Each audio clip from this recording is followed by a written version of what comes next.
The shotgun blast echoed across the plains like a death knell, and Winifred Collins knew her life would never be the same. The year was 1875, and the Colorado Territory was as unforgiving as it was beautiful, much like the three men who had just murdered her father and were now ransacking their humble wagon. "Run, Winnie!" Her father had screamed with his dying breath, and run she did, her heart pounding like a war drum as she fled into the wilderness with nothing but the clothes on her back and her mother's locket around her neck.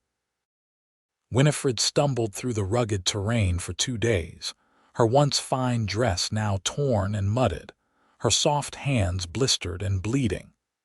She had been raised in St. Louis, educated and refined, wholly unprepared for the brutal reality of survival in the untamed West. Her father had promised her a new life in Denver after her mother's passing, but that dream had died with him on the dusty trail. On the 3rd day, delirious with hunger and thirst, she collapsed at the edge of a small creek, her body finally surrendering to exhaustion. It was there that Vaughn Blackwood found her, crumpled like a discarded doll against the rocks, more dead than alive. Vaughn had been tracking a wounded buck when he spotted her.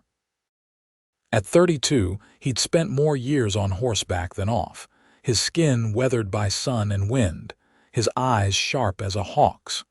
He dismounted with the easy grace of a man who lived in the saddle, approaching the unconscious woman cautiously. "Miss," he called, kneeling beside her. "Miss, can you hear me?" Winifred's eyes fluttered open, unfocused and glazed with fever. "Help," she whispered, her voice a dry rasp. Vaughn lifted her gently, alarmed by how light she felt in his arms. He carried her to his horse, surprised by the fierce protectiveness that surged through him for this stranger. He had spent years alone, preferring the company of his horse and the vast open sky to that of people. Yet something about this woman's vulnerability pierced the armor around his heart. He rode hard for his cabin, cradling her against his chest, whispering reassurances when she moaned in pain. "Hold on, miss. Just hold on." Vaughn's cabin stood solitary against the backdrop of the mountains, a testament to his preference for solitude. It wasn't much, 2 rooms with simple furnishings, but it was solid and safe. He laid Winifred on his bed and worked quickly to bring down her fever, using skills he'd learned from years of surviving in the wilderness. For 3 days, he nursed her back from the brink of death, spooning broth between her cracked lips, bathing her forehead with cool cloths, and keeping vigil through the nights when her fever peaked and she cried out against unseen terrors. On the 4th day, Winifred woke fully, her eyes clear for the first time. She found herself in a strange bed in a strange cabin with a strange man watching her from a chair nearby. "Where am I?" she asked, her voice stronger but still trembling with fear. "My cabin," Vaughn replied, his deep voice gentle. "About 40 miles east of Silverton. I found you by Cottonwood Creek, half dead. Been 3 days since." Memories flooded back her father's murder, her desperate flight, the crushing loneliness of believing she would die alone in the wilderness. Tears spilled down her cheeks. "They killed my father," she whispered. "Bandits, they took everything." Vaughn nodded grimly. "The West can be cruel, miss. I'm sorry about your pa." "Winifred," she offered. "Winifred Collins, though most call me Winnie." "Vaughn Blackwood," he replied with a slight tip of his head. "Most don't call me anything at all." Despite her grief, a small smile touched her lips at his dry humor. "Thank you for saving my life, Mr. Blackwood." "Vaughn," he corrected, "and you should rest more. We can figure out what comes next when you're stronger."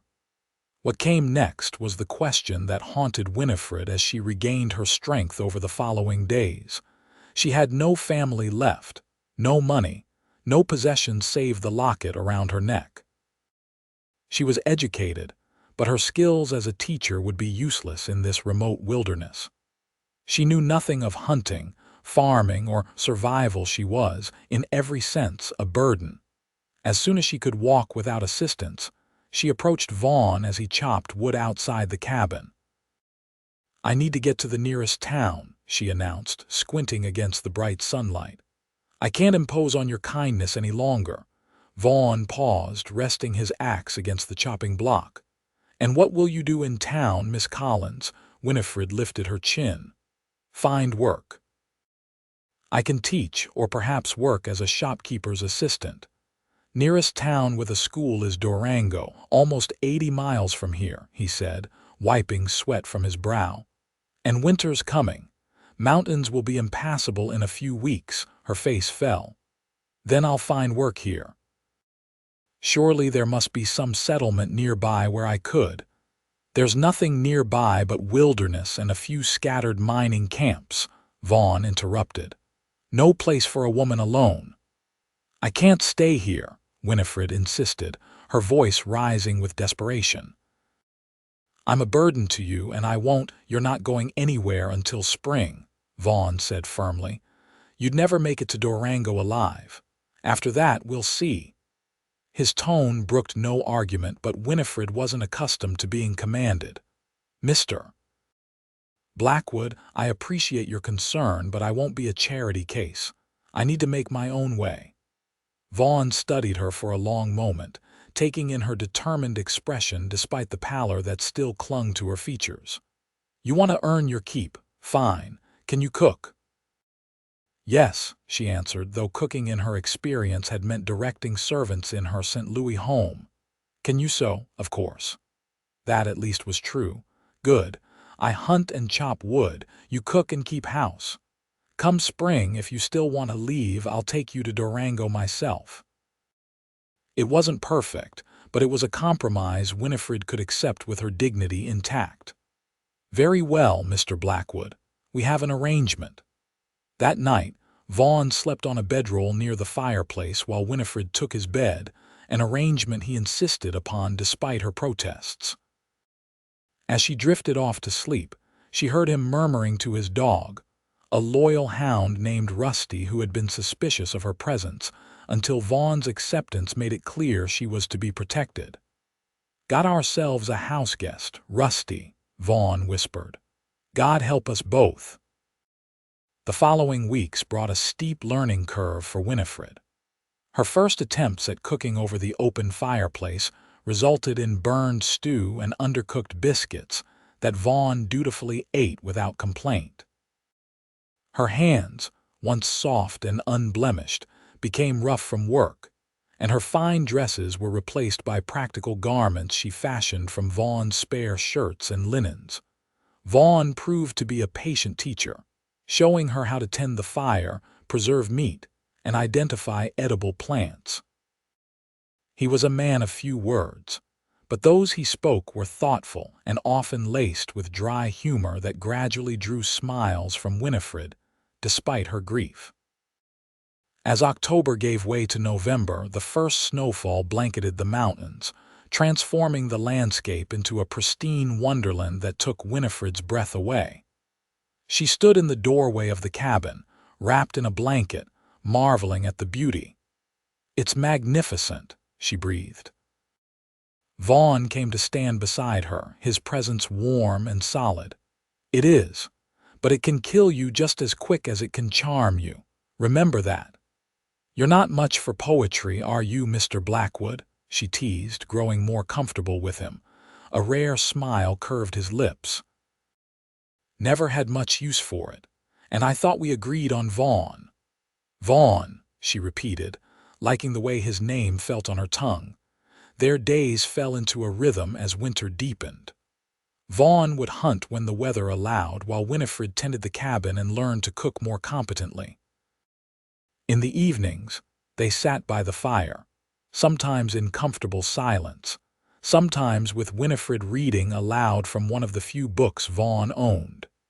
It was during one such evening, as Christmas approached, that Winifred first saw beyond Vaughn's stoic exterior. She had been reading from a tattered copy of A Christmas Carol when she noticed him staring into the flames, his expression distant and pained. "Vaughn," she ventured. "Are you all right?" He blinked, returning to the present. "Just memories. Christmas was my wife's favorite time." "Your wife?" Winifred echoed, surprised. In all their weeks together he had never mentioned a wife. "Sarah," he said softly. "She died 8 years ago. Cholera took her and our son in the same week." Understanding dawned on Winifred. His solitude, his cabin far from civilization, these weren't just preferences but refuges from unbearable loss. "I'm so sorry," she whispered, reaching across to touch his hand.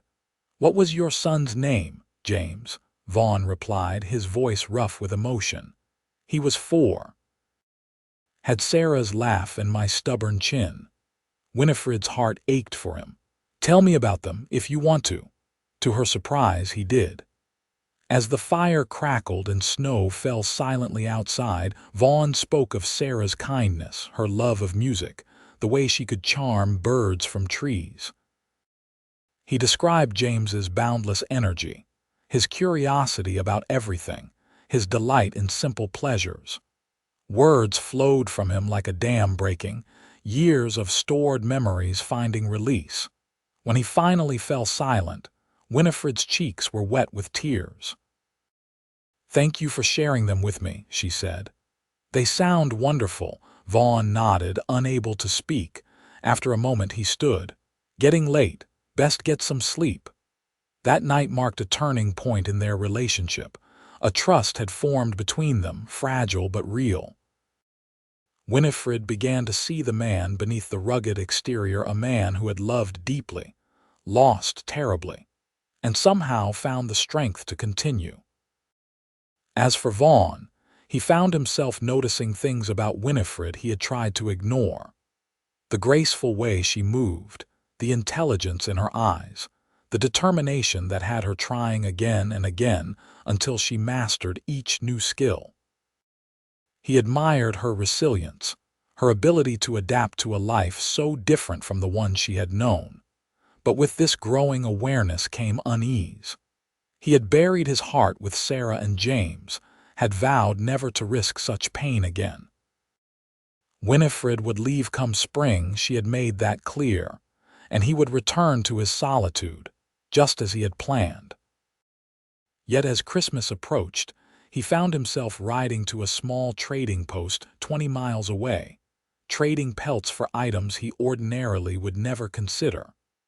A bolt of blue fabric that reminded him of Winifred's eyes, a small silver hairbrush, and ingredients for a proper Christmas dinner. When he returned with his surprises, Winifred's delight was worth every difficult mile through the snow. She immediately set to work creating a festive atmosphere in the cabin, using pine branches and berries to fashion decorations, and sewing a new dress from the blue fabric in secret moments while Vaughn was out hunting. On Christmas Eve, Winifred wore her new dress to dinner, her hair brushed until it shone, pinned up with a ribbon she had salvaged from one of her old garments. When Vaughn saw her, he stopped in his tracks, struck by her transformation from the half-dead woman he had rescued to this vibrant, beautiful creature who had somehow brought life back to his silent home. "You look." He started, then struggled to find words adequate to express his thoughts. Winifred blushed under his gaze. "The fabric is beautiful. Thank you." They shared the special meal she had prepared, venison roast with preserved vegetables and biscuits that were finally worthy of the name. Afterward, Vaughn surprised her by producing a small wooden carving of a bird from his pocket. "Made this for you," he said gruffly, placing it in her palm. "Not much, but—" Winifred examined the carving, touched by the detailed feathers and the careful craftsmanship. "It's beautiful, Vaughn. I'll treasure it always." Her words hung in the air between them, a reminder that always had a defined end-point spring, when the snow would melt and the passes would clear, allowing her to leave as they had agreed. The thought cast a shadow over the evening. one that neither of them acknowledged as they sat by the fire, closer than usual, the backs of their hands occasionally brushing in a contact that sent warmth through Winifred that had nothing to do with the flames. January brought bitter cold and storms that howled around the cabin like hungry wolves. Confined indoors for days at a time, Vaughn and Winifred found ways to pass the hours. He taught her to play chess using a set he had carved years ago. She taught him songs from her childhood, laughing at his reluctant attempts to sing along. In these close quarters, it became harder to maintain the careful distance they had established. Accidental touches became more frequent, a hand on a shoulder, fingers brushing while passing a cup, standing close together while preparing meals in the small kitchen area. Each contact left Winifred breathless, confused by the feelings stirring within her.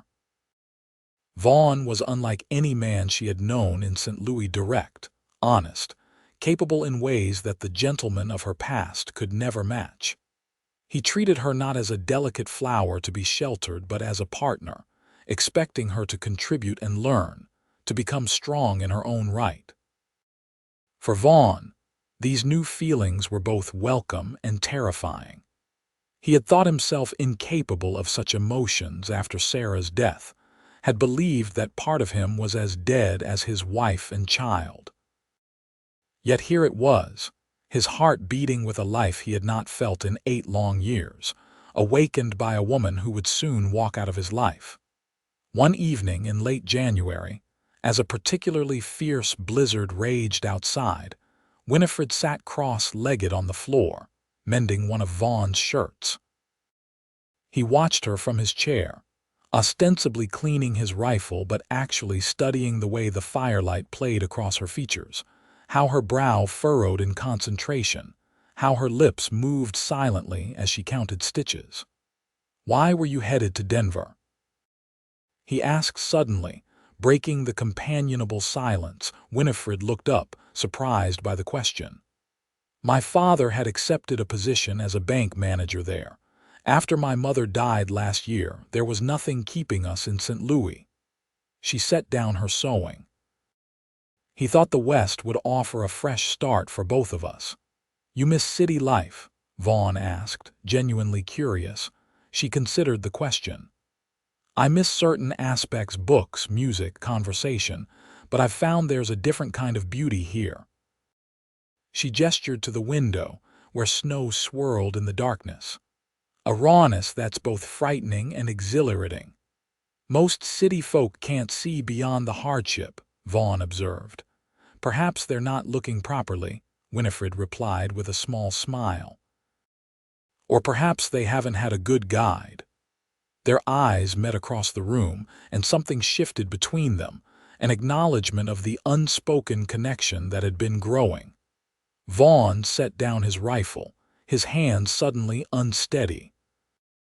"Winnie," he began, using the shortened name she had offered but he had never used until now.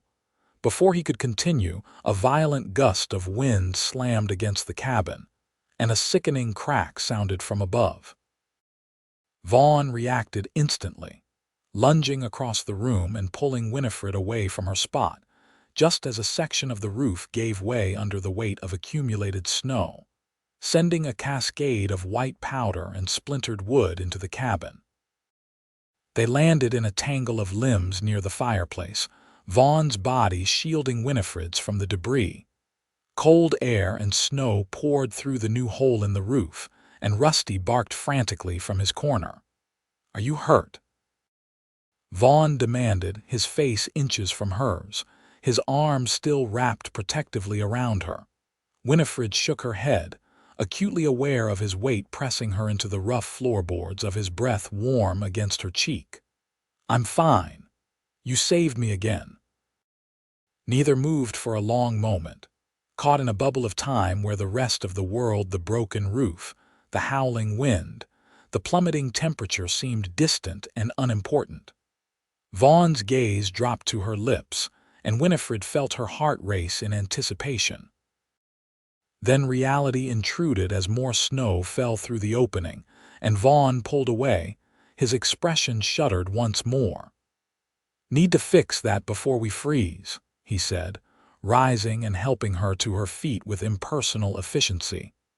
The moment was gone, and practical concerns took precedence. They worked together through the night to temporarily patch the roof, Vaughn climbing onto a precariously balanced chair while Winifred handed him tools and materials. By dawn, the hole was covered with canvas and spare boards, a makeshift solution until proper repairs could be made. Exhausted, they collapsed near the rekindled fire, huddled under blankets to ward off the persistent chill. Outside, the storm continued unabated. "Will it hold?" Winifred asked, teeth chattering despite the blankets. "For now," Vaughn replied, adding another log to the fire. "But we've lost heat. Might get uncomfortable before this storm breaks." "We've faced worse," she said with a bravado that made him smile. "That we have," he agreed, and in those simple words was an acknowledgment of all they had endured together, her near death, his grief, the harsh winter, and now this new challenge.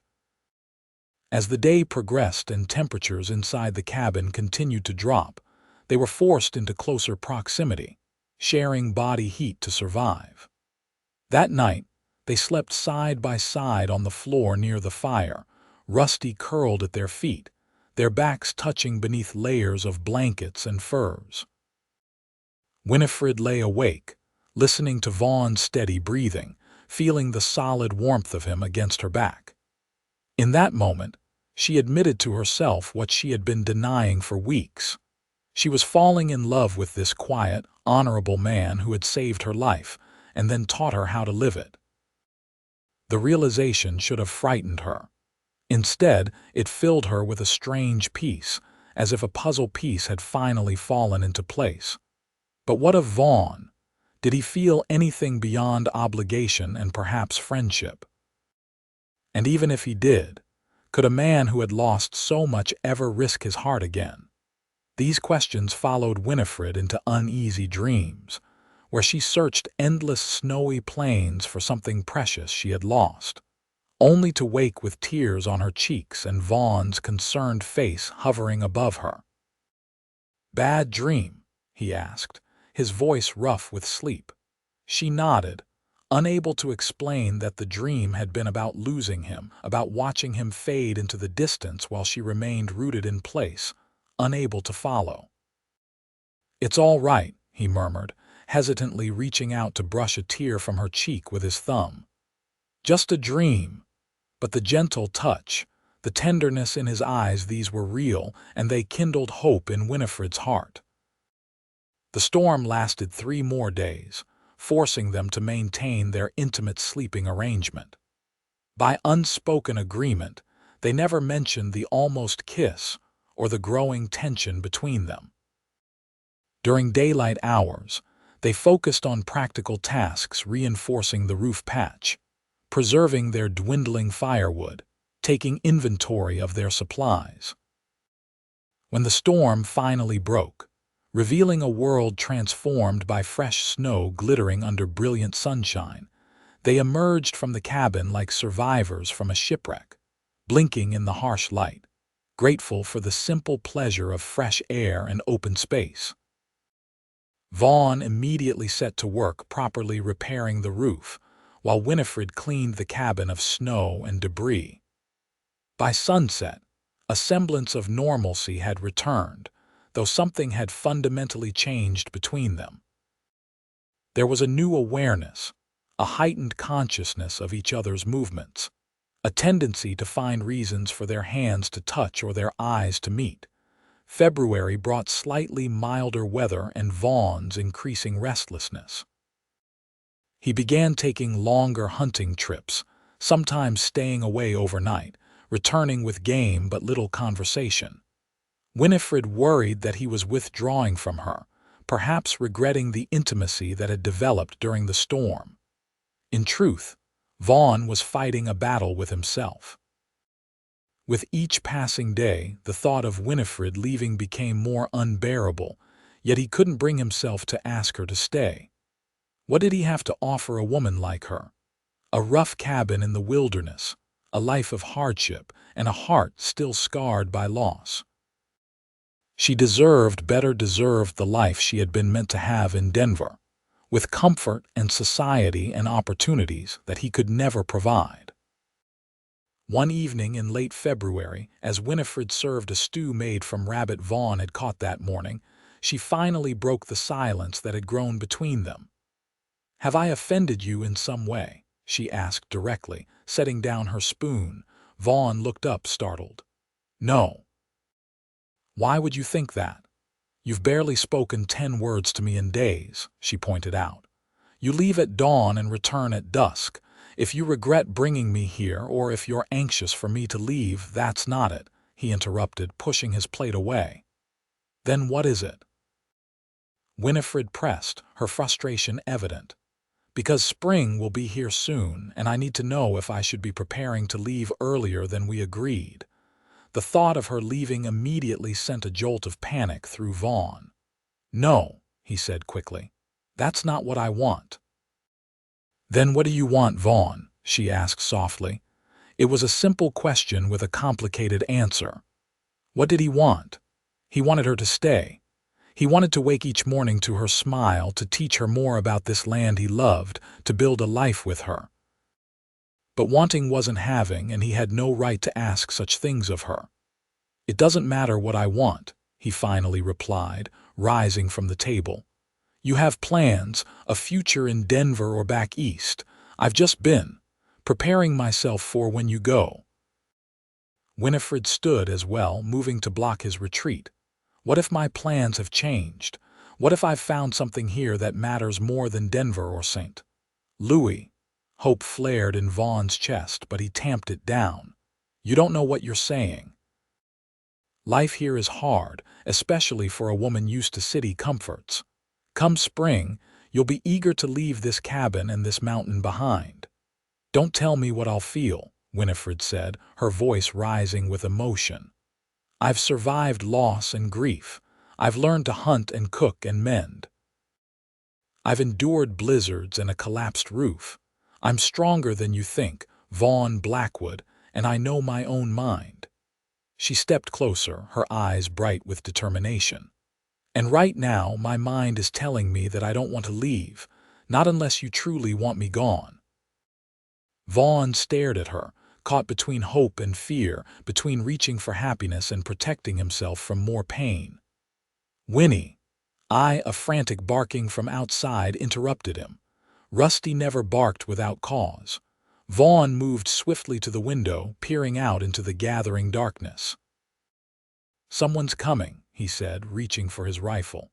"Stay inside." Heart pounding, Winifred watched as Vaughn stepped onto the porch, rifle ready but not raised. Rusty stood at attention beside him, still barking intermittently. Through the window, she could see a horse and rider approaching slowly, the figure slumped in the saddle. As they drew closer, Vaughn lowered his rifle and moved quickly to intercept the horse, catching the rider as they fell forward.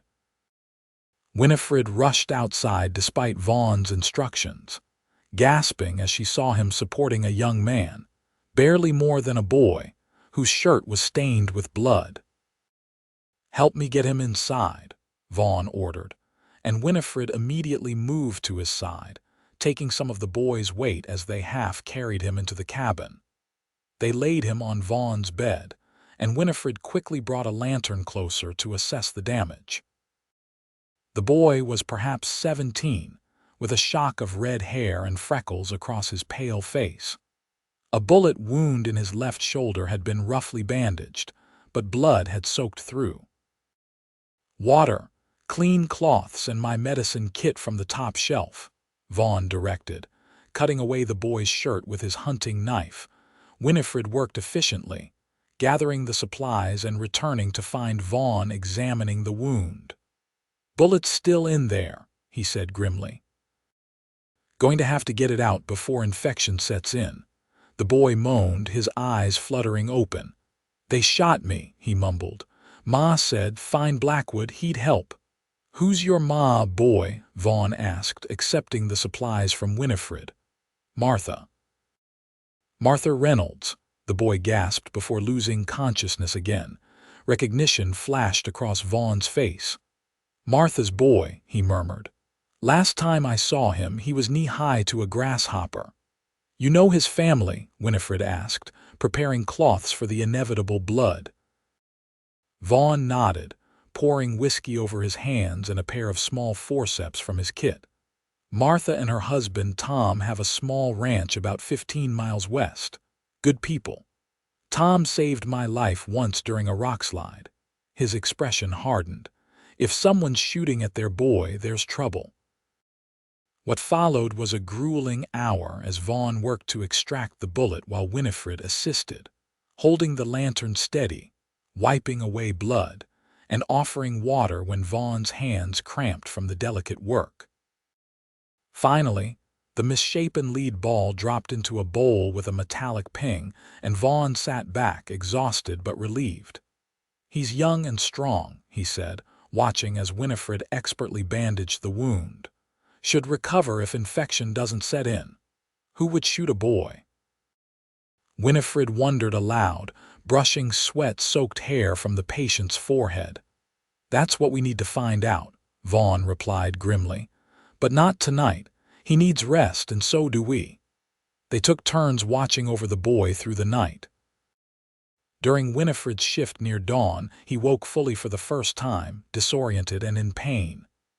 "Easy," she soothed, helping him sip water. "You're safe. I'm Winifred Collins. Vaughn Blackwood brought you inside and removed the bullet from your shoulder." The boy relaxed slightly at Vaughn's name. "Pa always said Blackwood was the man to find if you were in trouble." He winced as he shifted position. "I'm Adam Reynolds." "What happened, Adam?" Winifred asked gently. "Who shot you?" Adam's young face darkened with anger and fear. "Harlan Wade and his men. They came to our ranch yesterday, said our land was now part of the Silver Creek Mining Company holdings. When Pa argued, Wade shot him." Winifred gasped. "Your father, he's alive," Adam said quickly, "but bad hurt. Ma hid me and my sisters in the root cellar, then came up shooting Pa's old shotgun to distract them while I slipped out the back to get help. One of Wade's men spotted me and fired." He looked around anxiously. "I need to get back. Ma and the girls are alone with Pa, and Wade said he'd be back today with papers for Ma to sign." "You're not going anywhere with that shoulder," Winifred said firmly. "But we'll help your family." Vaughn had entered silently during this exchange, his face grim as he heard Adam's story. "Wade," he spat the name like it tasted bad. "Should have known he'd be behind this." "You know him?" Winifred asked. "Know of him," Vaughn replied. "He's been buying up land all over the territory for his mining company or taking it when people won't sell. The law doesn't reach this far into the mountains, so he operates with impunity." He knelt beside the bed, addressing Adam directly. "I'll ride to your place. Make sure your ma and sisters are safe. See to your pa." Relief washed over the boy's face. "Thank you, Mr. Blackwood." As Vaughn rose and began gathering supplies, Winifred followed him to the door.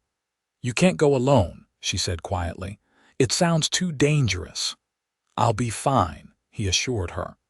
"I know these mountains better than Wade or his men ever will. You need to stay with the boy." Winifred wanted to argue but knew he was right. Adam needed care, and someone had to remain at the cabin in case Wade's men tracked him there. "Be careful," she whispered, suddenly terrified that Vaughn might not return, that their unfinished conversation might remain forever unresolved. Vaughn paused, reading the fear in her eyes. Without a word, he pulled her close and pressed his lips to hers in a brief, fierce kiss that left her breathless. "I'll come back," he promised against her lips. "We have things to finish talking about." Then he was gone, mounting his horse and disappearing into the early morning mist, leaving Winifred with her fingers pressed to her lips and her heart pounding with equal parts joy and dread. The day passed with excruciating slowness. Winifred tended to Adam, whose fever rose and fell, and whose moments of lucidity were filled with worry for his family. She tried to keep him calm, assuring him that Vaughn would help, all while fighting her own growing anxiety as hours stretched with no word. By nightfall, her nerves were stretched to breaking point. She paced the cabin, pausing frequently to listen for hoofbeats that didn't come. Adam watched her with knowing eyes. "You love him," the boy observed during a period of clarity. Winifred stopped her pacing, surprised by his directness. Yes, I believe I do." Adam nodded as if confirming something to himself. "Good, he's been alone too long. Everyone knows about what happened to his wife and boy, broke him for a while." "How do you know all this?" Winifred asked, sitting beside the bed.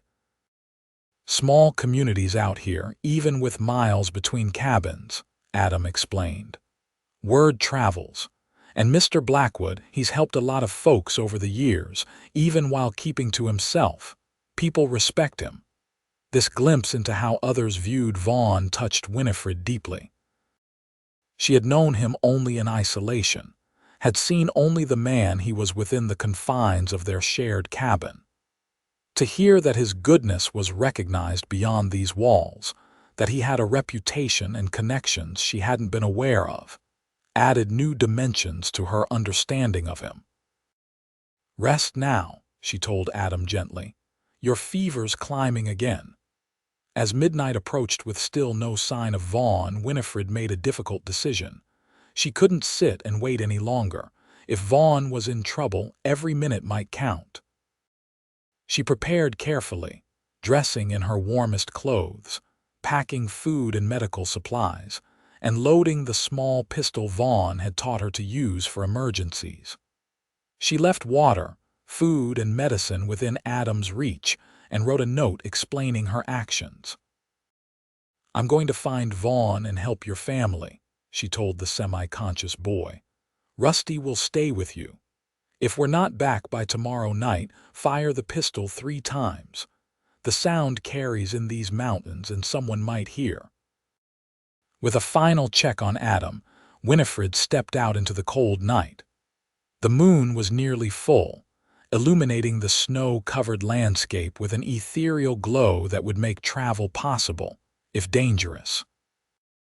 She mounted Vaughn's second horse, an older mare named Daisy that was steady if not swift, and set out in the direction Adam had indicated. The journey was treacherous.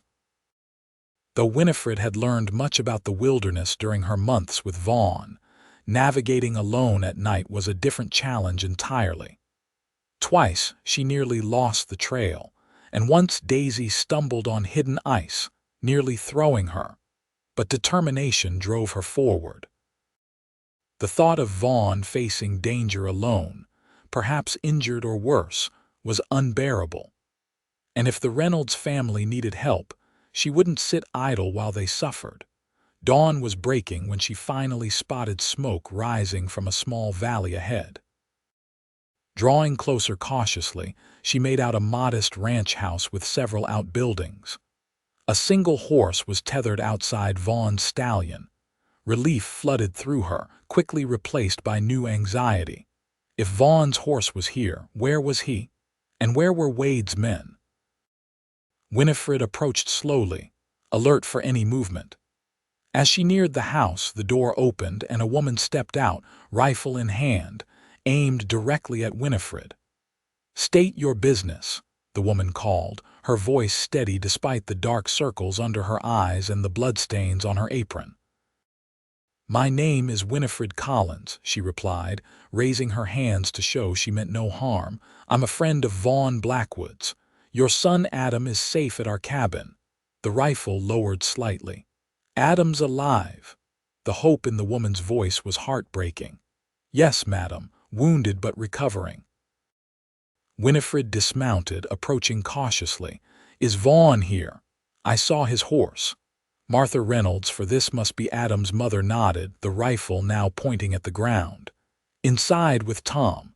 My husband's condition worsened overnight. Vaughn's been tending him. She looked past Winifred, scanning the empty landscape. Wade's men. I saw no one on my ride, Winifred assured her. Martha's shoulders sagged with momentary relief. Then we have a little time yet. Come inside, you look half frozen. The interior of the ranch house was simple but comfortable, or would have been under normal circumstances. Now it bore the marks of violence: an overturned table, a shattered lamp, and most disturbingly, bloodstains on the wooden floor. Two young girls, perhaps 12 and 8, huddled near a fire, their eyes wide with fear that brightened slightly when their mother announced that Adam was safe. In a back bedroom, Winifred found Vaughn bent over a man lying pale and still on a bed, changing bandages on what appeared to be a serious chest wound. Vaughn looked up at her entrance, his expression shifting rapidly from shock to anger to relief. "Winnie, what in God's name are you doing here?" "Where's Adam?" "Adam is stable," she replied, moving to his side to examine Tom Reynolds. "I left him with supplies and Rusty. I couldn't wait any longer without knowing if you were safe." The wounded man's eyes fluttered open at the sound of her voice. "Adam," he rasped. "Is alive and healing," Winifred assured him, taking his hand. "Your son is very brave, Mr. Reynolds." Tom managed a weak smile before slipping back into unconsciousness. Vaughn motioned Winifred outside the room, his face grim. "He's dying," he said quietly. "The bullet punctured his lung. I've done what I can, but—" He shook his head. "Have you told Martha? She knows. She's just trying to stay strong for the girls." He ran a hand through his hair in frustration. "And now Wade will be coming back, expecting her to sign over their land while she's grieving and vulnerable." "We can't let that happen," Winifred said firmly. Vaughn gave her a look that mingled pride with exasperation. "And how exactly do you propose we stop it? Wade travels with at least 5 armed men. Even if I could take them all, which I can't, Martha would still be left alone with 3 children and no protection once I return to our cabin." "Then we need help," Winifred insisted. "Surely there are others in the area who would stand against such injustice." Before Vaughn could respond, Martha joined them, her face drawn but determined. "There are," she confirmed, having overheard Winifred's words. "The Hansons to the north, old Joe Williams who mines the East Ridge, the Peterson brothers who run cattle in the lower valley. All good people who have had their own troubles with Wade. They're scattered across 30 miles of mountain terrain," Vaughn pointed out. "Even if we could reach them all, Wade will be here by noon." Martha straightened her shoulders. "My girls can ride. Each takes a direction, carries the message. If our neighbors know Tom's dying and Wade's coming for our land, they'll come." Vaughn hesitated, clearly torn between protecting the girls and acknowledging the logic of Martha's plan. "It's their home too," Martha said quietly. "They deserve the chance to fight for it." In the end, they agreed. The girls were bundled up warmly and given clear instructions on which neighbors to reach and what routes to take. They rode out just as the sun cleared the eastern mountains, their young faces set with a determination that reminded Winifred of their mother. While they waited, Martha sat with Tom, whose breathing grew more labored with each passing hour. Vaughn and Winifred prepared the house as best they could for defense, moving furniture to create barricades, loading every available firearm, and positioning themselves to watch all approaches to the ranch. "You shouldn't be here," Vaughn said during a quiet moment, his eyes never leaving the valley approach he was watching through a window. "If shooting starts—" "Neither should you," Winifred countered, checking the pistol he had shown her how to use months earlier. "Yet here you are, risking your life for friends." "That's different. I've lived this life, know its dangers, and I've learned them," she replied. "From you." Vaughn finally turned to look at her, his expression softening. "Yes, you have. "You're not the same woman I found half dead by that creek." "No, I'm not," she agreed. "I'm stronger now, braver, because of you." He reached out, brushing a strand of hair from her face with gentle fingers. "Because of yourself, Winnie, you had that strength all along. You just needed the chance to find it." The tenderness of the moment was shattered by Martha's sudden appearance. "Riders coming," she announced, her voice tight. "5 of them.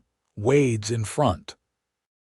They moved quickly to their positions, Vaughn at the front window with his rifle, Winifred at the side with her pistol, and Martha at the back door where she could retreat to Tom's room if necessary. The riders approached slowly, confidently, clearly not expecting resistance. Harlan Wade was easily identifiable at the front, a large man with an expensive coat and a silver-handled pistol on his hip. His face, visible as he drew closer, was handsome in a cold way, with eyes that assessed the property as if already calculating its value. "Mrs. Reynolds," he called out when they were about 50 yards from the house. "I've brought those papers for you to sign. No need to make this more difficult than it needs to be." No one inside the house responded, but Vaughn aimed his rifle carefully through a gap in the curtains. "Your boy won't be coming back with help," Wade continued, his voice carrying easily in the still mountain air. "My men found his blood trail. He's either dead in the snow or will be soon." Martha made a small sound of distress but held her position. "Last chance to do this peacefully," Wade announced, signaling his men to spread out around the house. "Sign the papers, take the money I'm offering out of courtesy, and you can leave with your daughters. Or don't, and we'll burn this place to the ground with you in it." It was Martha who finally responded, her voice steady despite her fear. "My husband is dying because of you, Wade. My son is wounded. You'll get nothing from me but bullets if you come any closer." Wade laughed, a sound devoid of humor. "A grieving widow and what, that half-breed trapper Blackwood?" "I've got 5 armed men. Be reasonable, woman." "She's not alone," Vaughn called out, making his presence known. "And I count only 4 men with you, Wade. Not great odds for either side." Wade's expression darkened with anger. "Blackwood, should have known you'd stick your nose where it doesn't belong. This is business, not your concern." "Shooting unarmed men and threatening women is business to you," Vaughn replied. "Seems more like murder and theft from where I'm standing." The standoff continued, tension building as Wade's men positioned themselves around the house, using trees and outbuildings for cover. Inside, Winifred's heart pounded so loudly she was certain everyone could hear it, but her hands remained steady on her pistol. Just when it seemed violence was inevitable, a new sound broke the silence: hoofbeats, many of them, approaching rapidly from multiple directions. Over the nearest ridge appeared riders, at least a dozen, armed and grim-faced. Leading them were the Reynolds girls, their faces flushed with cold and triumph. The Hanson family, the Peterson brothers, old Joe Williams, and others that Winifred didn't recognize but Martha greeted with tearful gratitude, all had responded to the call for help. They surrounded Wade and his men, their weapons trained on the suddenly outnumbered interlopers. "Seems the odds have changed," Vaughn observed dryly, stepping onto the porch with his rifle still aimed at Wade. Wade's face contorted with rage as he realized his position. "This is still my territory," he blustered. "The mining company has rights not to our land," said one of the newcomers, a sturdy man with a Norwegian accent whom Martha greeted as Lars Hansen. "Not to our homes, not anymore." What followed was not the bloodbath Winifred had feared, but a reckoning of a different sort. Wade and his men were disarmed and bound, to be taken to the territorial marshal in Durango when the weather permitted.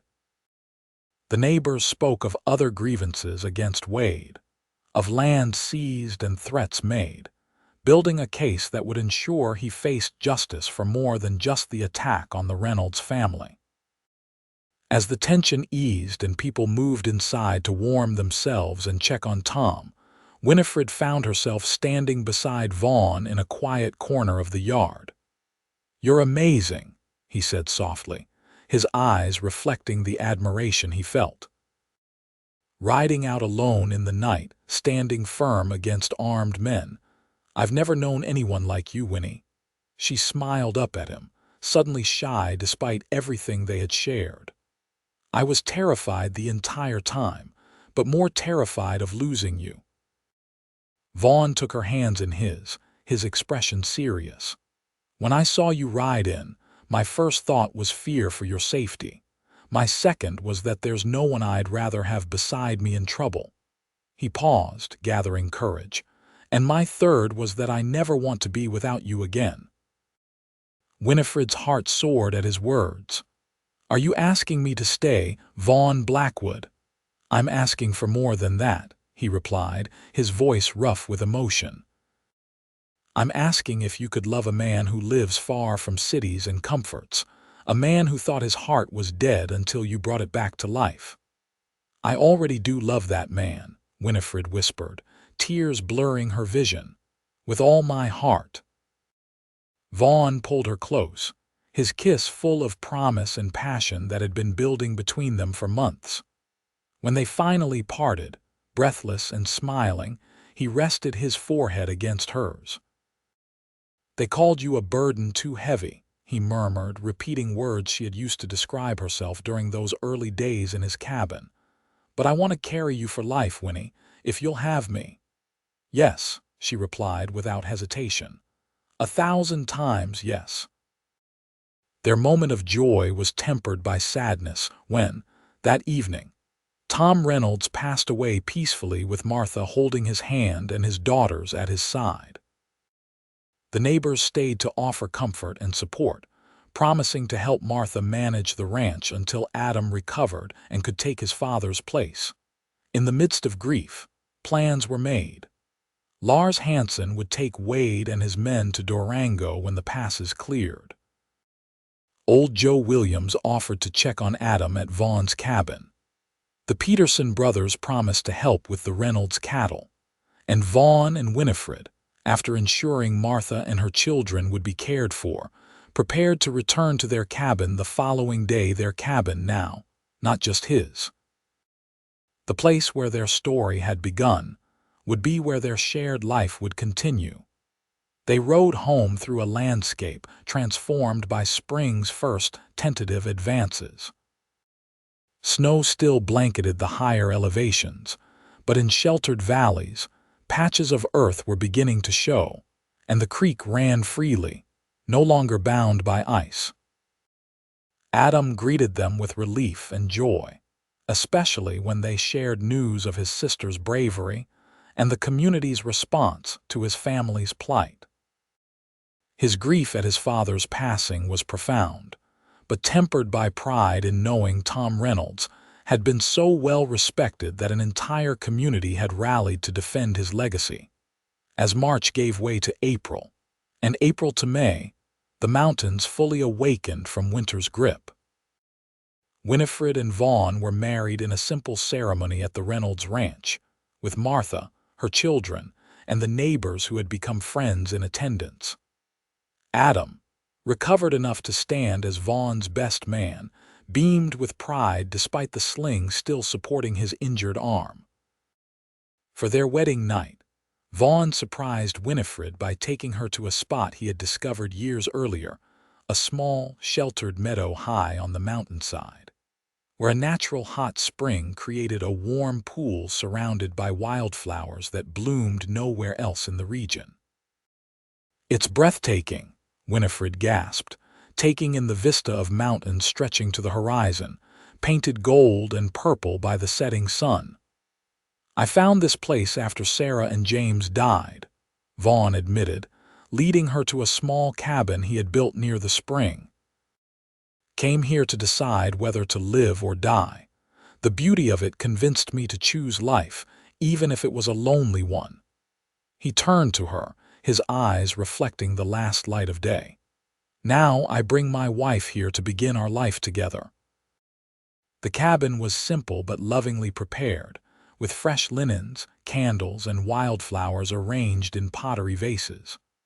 On the small table sat a leather-bound book, a journal, its pages blank except for the inscription on the first page: "For Winifred Blackwood, to record our story as it unfolds."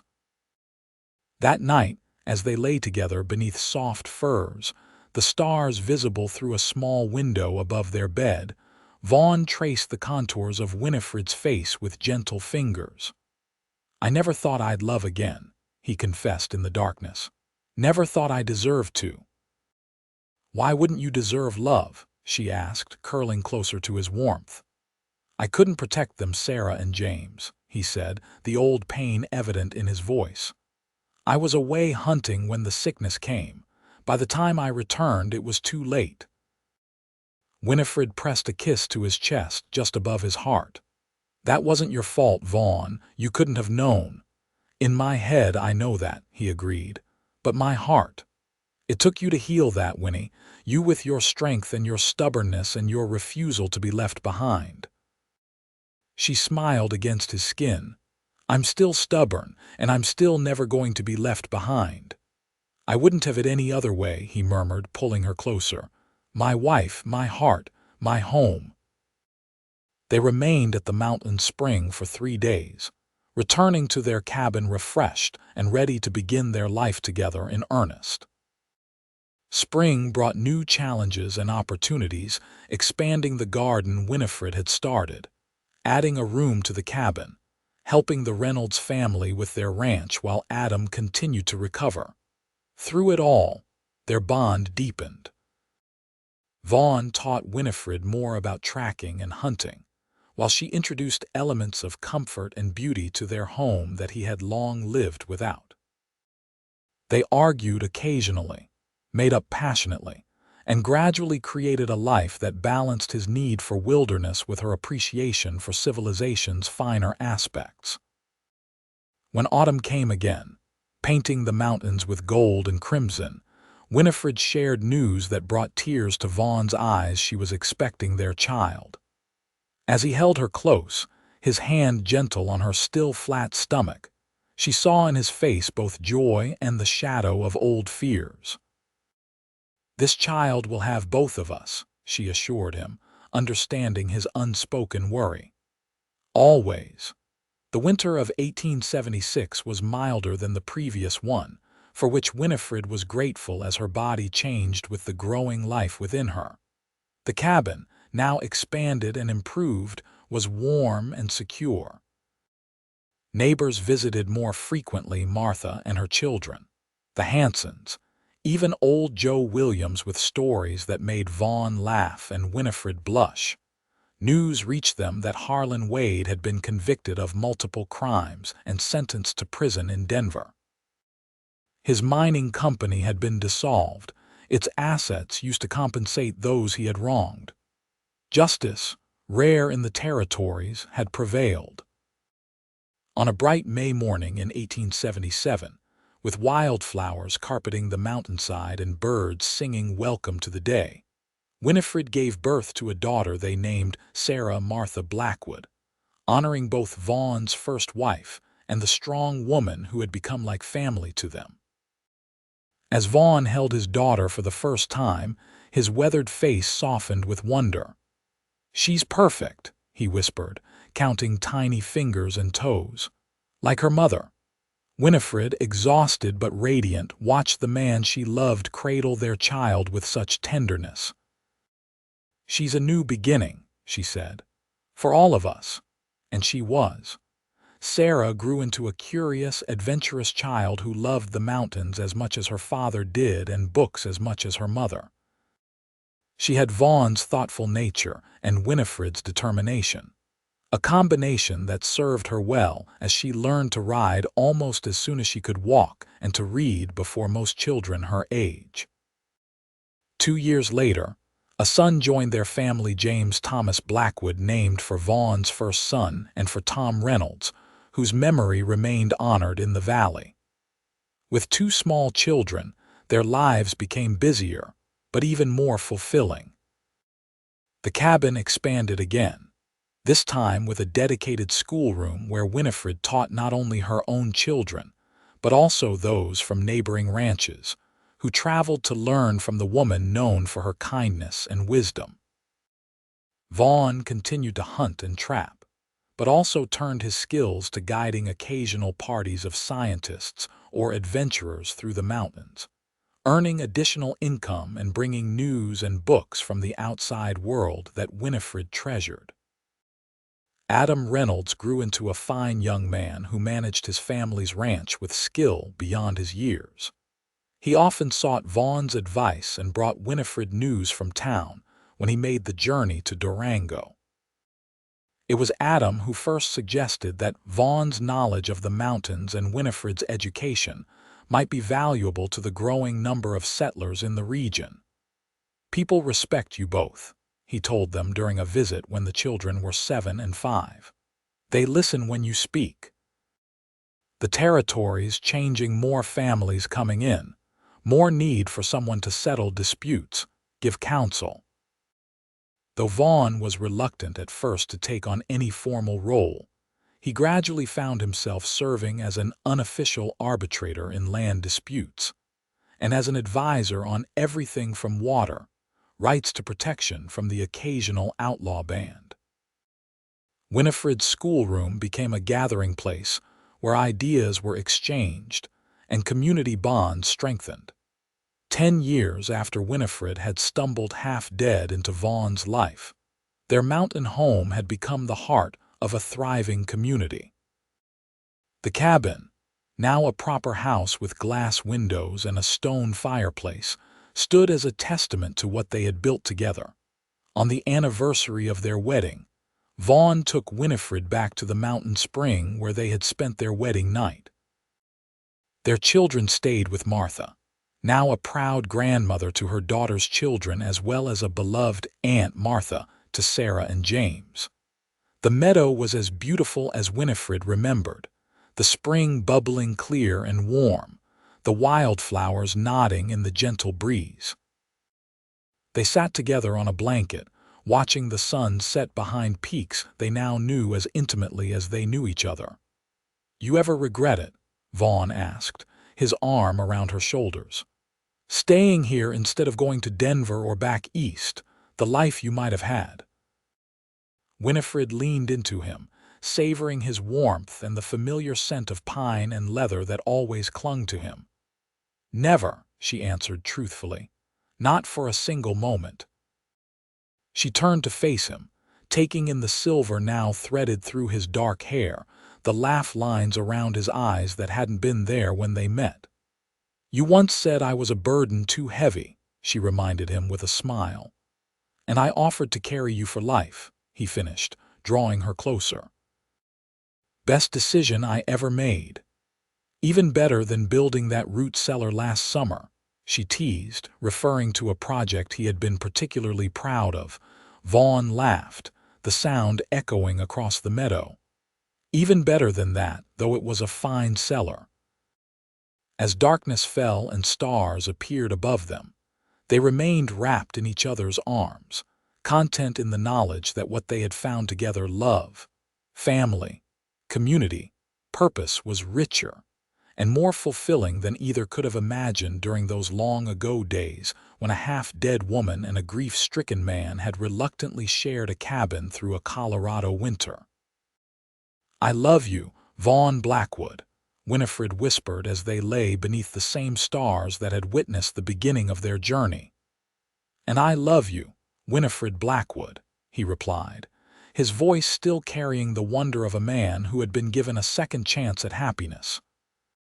"Today, tomorrow, and for all the days to come." In the years that followed, their children grew tall and strong, their community prospered, and the legend of the trapper who had saved a city woman only to be saved by her in return became one of the cherished tales of the Colorado mountains. But for Vaughn and Winifred, the greatest story was the one they lived each day, a story of love that had healed old wounds, bridged different worlds, and created a legacy that would endure long after they were gone. A legacy born when a man looked at a woman others called a burden too heavy and said, with his heart if not his words, "Then let me carry her for life."